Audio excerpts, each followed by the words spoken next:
Hello, and welcome to Ipsa Dixit, a podcast on legal scholarship. I'm your host, Brian L. Fry, Spears Gilbert Associate Professor of Law at the University of Kentucky College of Law. And my guest today is Erin L. Thompson, Associate Professor at John Jay College, City University of New York. We're going to be discussing her new paper, Official Fakes, the Consequences of Governmental Treatment of Forced Antiquities as Genuine During Seizures, Prosecutions, and Repatriations. So welcome, Erin. Thanks for having me. Yeah, so I wanted to start, as usual, by taking a look at the title and just asking the obvious question, which is, what is an official fake and how does it relate to the work that you do on antiquities and their treatment under the law? So I got into the relationship between law and antiquities by thinking about how can we stop the looting of archaeological sites and the smuggling of antiquities from their countries of origin into the collections of wealthy collectors. But along the way, I got really interested in the issue of fake antiquities, mainly because it's funny and interesting. And for a while, I thought of it just like this, like, oh, haha, these are funny stories of people spending a whole lot of money on fakes. It really doesn't have anything to do with protecting genuine antiquities. And that's the attitude of most people in this field. My favorite metaphor along this strand is one scholar that said that fake art are like STDs. It's the punishment for excessive desire and lack of judgment. It's your problem if you buy a fake. But I started to think about, well, is this really true? When there was a case in the Manhattan DA's office of a collector of ancient coins who was recorded by an undercover officer posing as a buyer, boasting about how he was selling looted coins from Greece. And this was a big case in the news. This guy was not only a collector, but a prominent physician, and the DA's office was prosecuting this as a sort of almost like a showcase to tell collectors don't buy looted things. And then months and months later, after he was arrested, the DA's office said, well, we're accepting a plea agreement to a community service, essentially, instead of the severe penalties we had been seeking, because we tested the coins and it turns out that they're fake. These were extremely valuable coins. He was trying to sell them for hundreds of thousands of dollars, but it turns out they were forged, and it could only be determined by an electron scanning microscope. And I started to wonder, like, this must be true in a lot of cases. And I started to research and indeed found many cases where authorities had seized antiquities, had arrested people, had started to prosecute people, had even repatriated in fancy ceremonies objects that turned out to be forgeries, not genuine antiquities.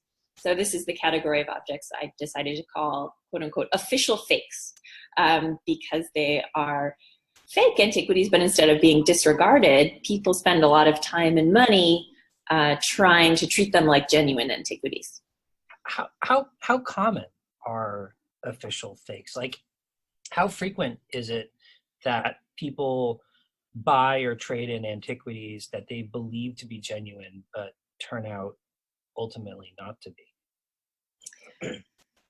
Well, on one level, that's, of course, an impossible question to answer, but on another level, it can be estimated.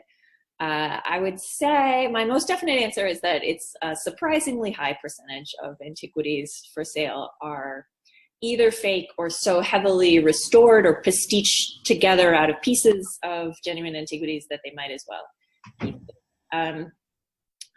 Thomas Hoving, the former director of the Met, estimated that about 40% of the art he had seen in the museum's collections and on the market was fake. And that's a pretty high level of quality he was looking at, not just like eBay, et cetera. So I actually try and persuade people not to buy antiquities, not so much by telling them that you're probably buying a looted antiquity that helped fund conflict, but by saying you're just being totally fooled by a fake. And I was able to find a fair number of cases in which it became obvious that an antiquity in an official government process was fake. But I'm beyond certain that there are many, many other examples where it just was sort of never spotted. Because who has the motivation to point out that these things are fakes? It was almost sort of shamefacedly that scholars would sort of tweet to one another about, oh, this is a ridiculous fake, because you don't want to discourage repatriation or discourage governments paying attention to the problem of looting. But sometimes it's hard to resist.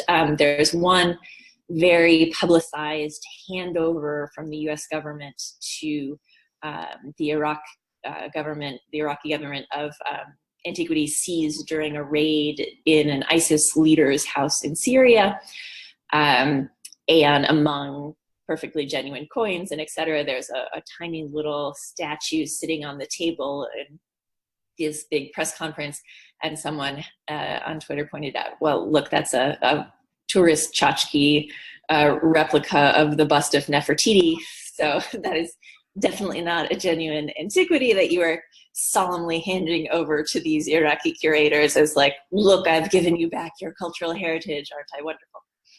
Well, there is a certain element of cultural heritage to tourist tchotchkes as well, I guess, but probably not the sort that we're interested in celebrating in the same way. Why can't people tell?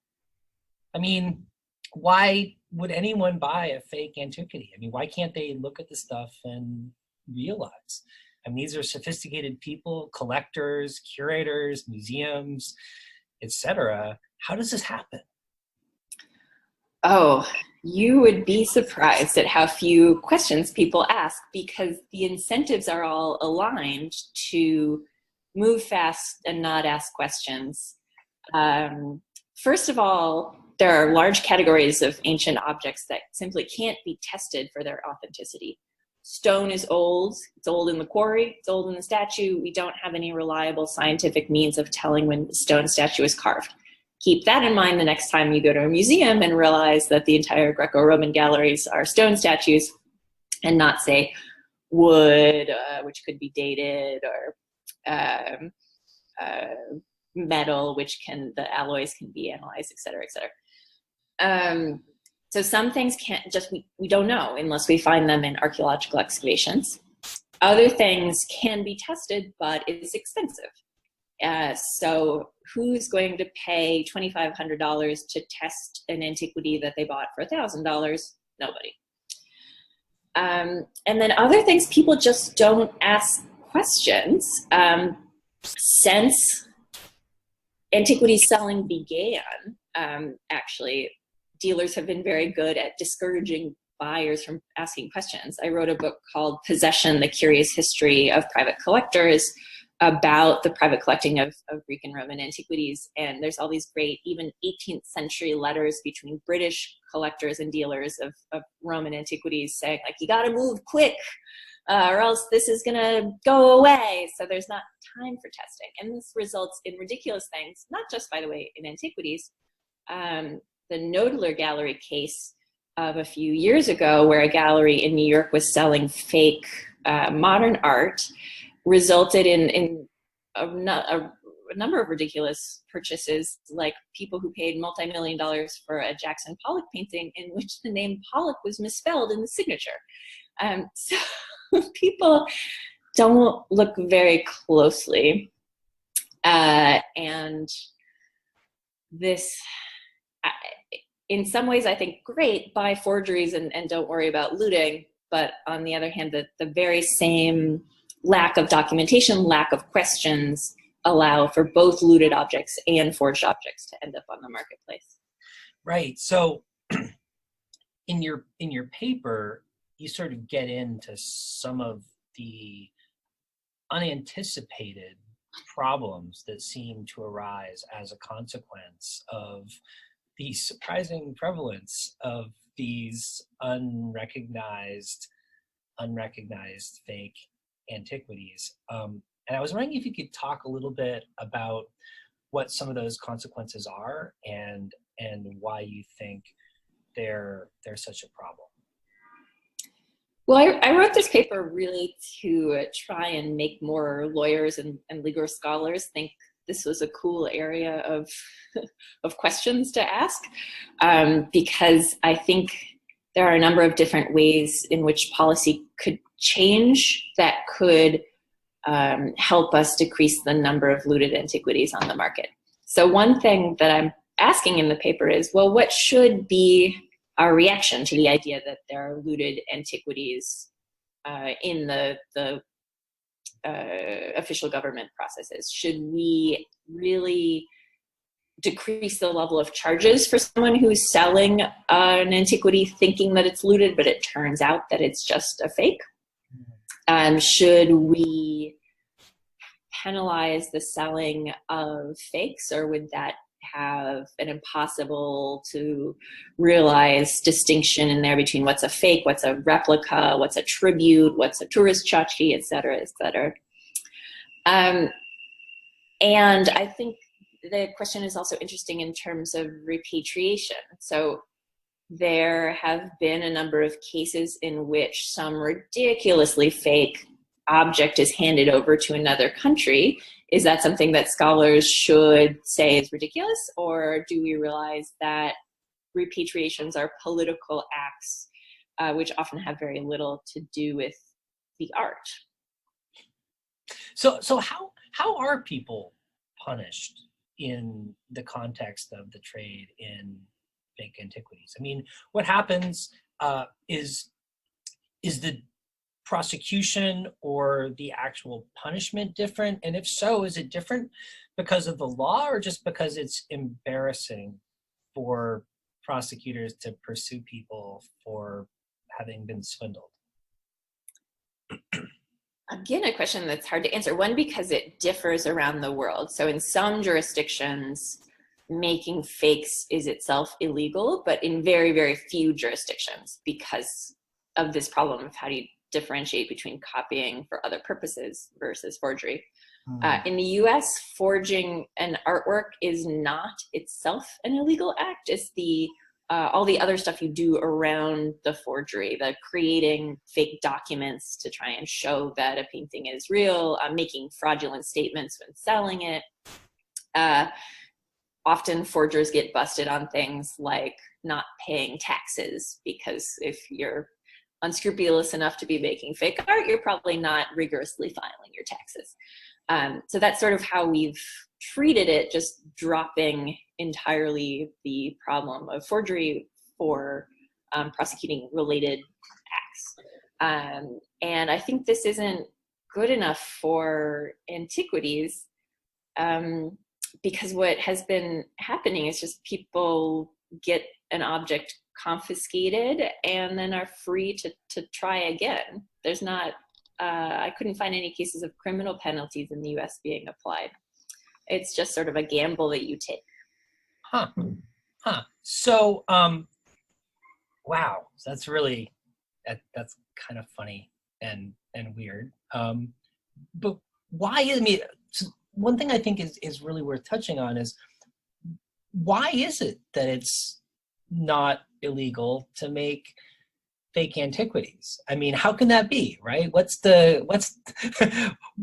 Why would we allow people to do that? Which I think is a great question, because of the things you can do with fake antiquities. So not only can you sell them and make a profit yourself, but I think the biggest problem with fake antiquities is that the government ends up paying for them, essentially, because many people donate their antiquities to museums and take a tax deduction. And if you're getting a tax deduction for donating something that is worthless, that doesn't seem right to me. And there was an entire museum in California that did an audit of its collections a couple of years ago and discovered something like 70+% of its antiquities collection were fake. So it should not have been giving those hundreds of thousands of dollars of valuations for its donors. And again, if you look at the incentives, what incentive is there for a museum to say, don't give us this fake? Maybe if that's the only thing that the donor is seeking to give. But in cases where it's a donor who's saying, here's a lot of money plus ridiculous fakes, or here's some genuine antiquities plus some ridiculous fakes, there's no reason for the museum to say, oh, ho, ho, you've been fooled. The museum is going to say, thanks, here's a valuation along the lines that you want, and we'll be putting this in the basement.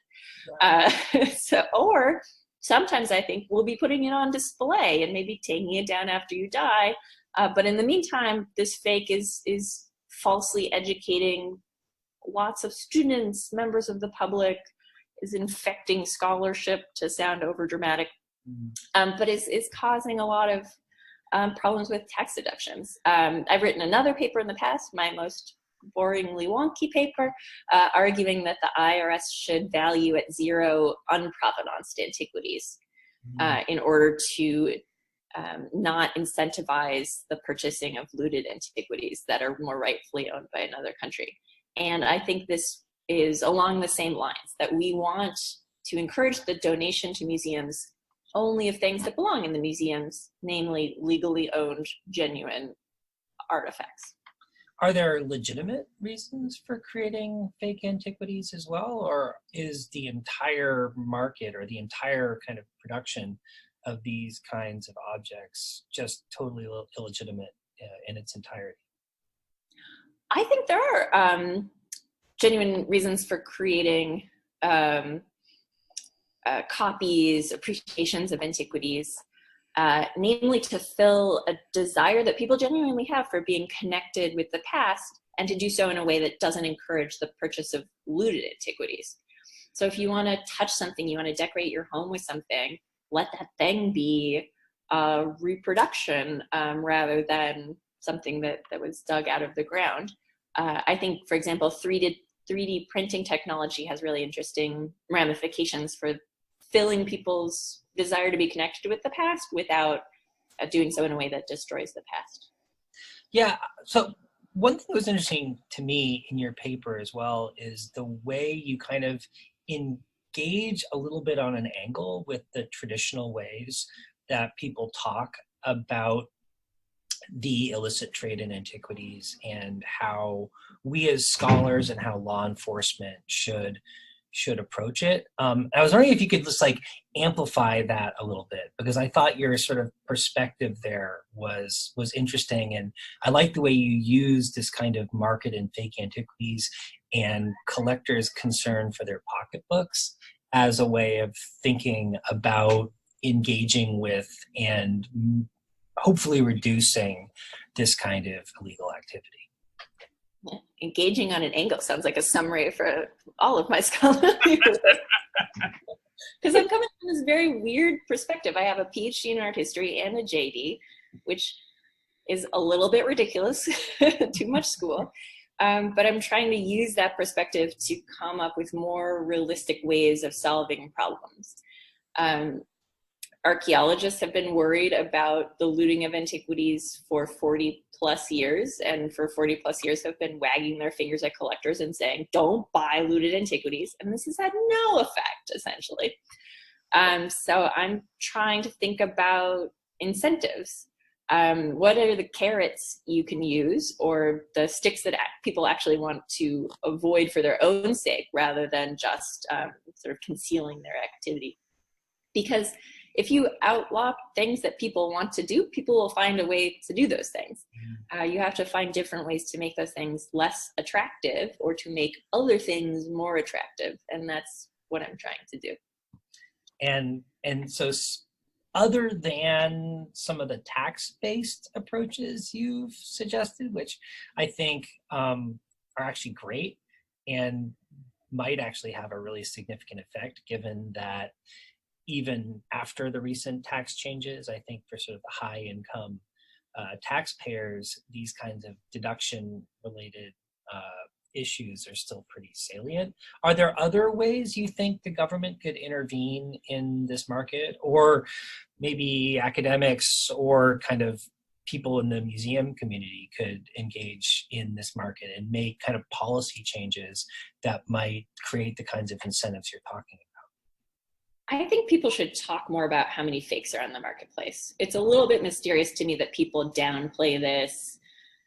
Fakes are discussed in a couple of scholarly blogs on Twitter, but not out in the open. It's especially ridiculous to me that law enforcement would drop cases or would depublicize cases where the antiquities are revealed to be fakes. Because I understand you might, as law enforcement, think, oh, we just wasted our prosecutorial time on something that's not a real antiquity. But what you should really be doing is saying, ha, ha, ha, look, this collector spent so much money on something that turns out to be worthless. Hey, other collectors, don't do that. Stay out of this market. I'm a little bit worried because that sounds kind of like I'm advocating public shaming, but I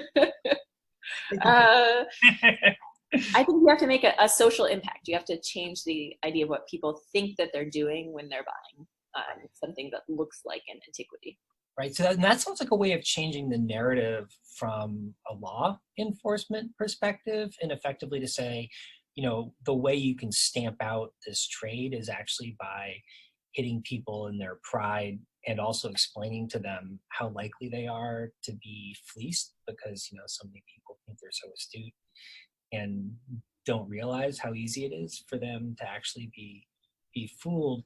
It seems like there's a different set of incentives for people from the museum, gallery, auction house perspective who are benefiting, like not directly, but at least obliquely from the trade in fake antiquities. And do you see any ways of engaging or changing the incentives for those groups? Exactly, and that's the real hard incentives to change, because if you're an auction house, if you turn something away as a fake, you don't make any money off of it. If you sell something that's very obviously a fake, then you get made fun of, your reputation goes down. But so many things are in this in-between zone where it's you can't ever really tell if this is a fake or not. And the same thing with a museum, as we already discussed, you have this incentive to keep your donors happy. In the paper, I proposed that that tax deductions should only be granted if an antiquity is assessed by an appraiser who's independent of either the curator or the donor, which I think would be a way for museums to gracefully decline an acquisition. Nobody wants to say, I think this thing is a fake, get it out of here. But it's much easier to say, oh dear, stupid other appraiser won't let the government give you money. It's all their fault. I'm so sorry, but please give me your other money and things, because you won't be able to donate this to any museum. Yeah. For auction houses, that's difficult. I'm not really sure what to do about that. Okay. So one of the things I loved about the paper that we haven't yet quite gotten to are all the fantastic stories that you tell in it. And you did mention a few, but I was wondering if you could just share with my listeners your favorite story, or a particularly juicy one, just because it's so delightful to hear about really, really wealthy people who are so full of themselves getting burned. Or people who should just know better. I think my favorite story is the goat pen core, where the Greek police arrested a couple of guys, dug up an ancient statue from a goat pen. A core statue is just this name for a maiden statue, an ancient Athenian, beautiful woman, and held all these press conferences. We're busting the antiquities smuggling trade, until the story suddenly disappeared, which is probably because, as was pointed out across the archaeological Twitter sphere, what they were showing was an exact copy of the Peplos core, which is in every Art 101 textbook. It's in the Acropolis Museum in Athens. So it would be kind of like a SWAT team descending on an Italian restaurant and saying, "You're an art smuggler. Look, you have Michelangelo's David." And it's a tourist copy. So God only knows why this plaster cast ended up buried in a goat pen. Maybe they were trying to sell it as a forgery or to someone even stupider, but who knows? It's just, I think police need to work more closely with archaeologists to not have these sort of embarrassing claims for authenticity of things that are obviously copies. Yeah, wow, that's amazing. Well, thanks so much, Erin. This has been a great conversation. I love the paper. I recommend everyone check it out because there's a ton more stuff in it worth chewing over. I was just wondering, is there anything you want to leave people with? Any last thoughts about the antiquities trade, or about your paper, about things you think people should be aware of? I am more interested in people's thoughts. So if you read the paper and have any thoughts about other ways to go about these problems, please get in contact with me. I'm at John Jay College or at Art Crime Prof on Twitter. Awesome. Thank you so much, Erin. Thank you.